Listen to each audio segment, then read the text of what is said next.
Volumetric ਆਪਾਂ start ਕਰ ਰਹੇ ਹਾਂ ਵੋਲਿਊਮੈਟ੍ਰਿਕ ਐਨਾਲਿਸਿਸ। ਵੋਲਿਊਮੈਟ੍ਰਿਕ ਐਨਾਲਿਸਿਸ ਦੇ ਵਿੱਚ ਆਪਾਂ ਕੀ ਕਰਾਂਗੇ, ਮਤਲਬ ਕਿ ਵੋਲਿਊਮ ਯੂਜ਼ ਕਰਾਂਗੇ। ਦੋ ਸੋਲੂਸ਼ਨਸ ਆ, ਉਹਨਾਂ ਦੇ ਵਿੱਚ ਆਪਾਂ ਨੂੰ ਇੱਕ ਸੋਲੂਸ਼ਨ ਦੀ ਕਨਸੈਂਟ੍ਰੇਸ਼ਨ ਦਾ ਆਪਾਂ ਨੂੰ ਪਤਾ ਹੋਊਗਾ, ਆਪਣੇ ਕੋਲ ਸੋਲੂਸ਼ਨ ਦੀ ਕਨਸੈਂਟ੍ਰੇਸ਼ਨ ਕੀ ਹੈ, ਮਤਲਬ ਉਹਦੀ ਮੋਲੈਰਿਟੀ ਜਾਂ ਨਾਰਮੈਲਿਟੀ ਬਾਰੇ ਪਤਾ ਹੋਊਗਾ।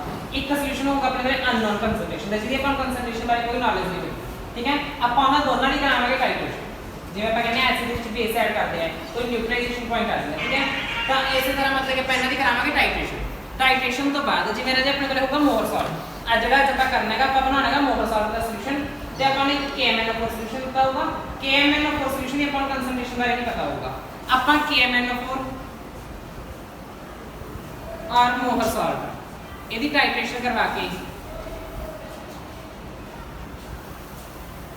ठीक है, ਇਹਦੀ ਆਪਾਂ ਨੂੰ ਕਨਸੈਂਟ੍ਰੇਸ਼ਨ ਦਾ ਪਤਾ ਹੈ, ਬਟ ਇਹਦੀ ਕਨਸੈਂਟ੍ਰੇਸ਼ਨ ਬਾਰੇ ਆਪਾਂ ਨੂੰ ਨਹੀਂ ਪਤਾ।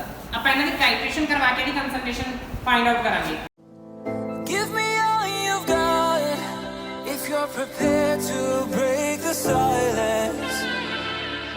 I'll be out in the sunshine, running beside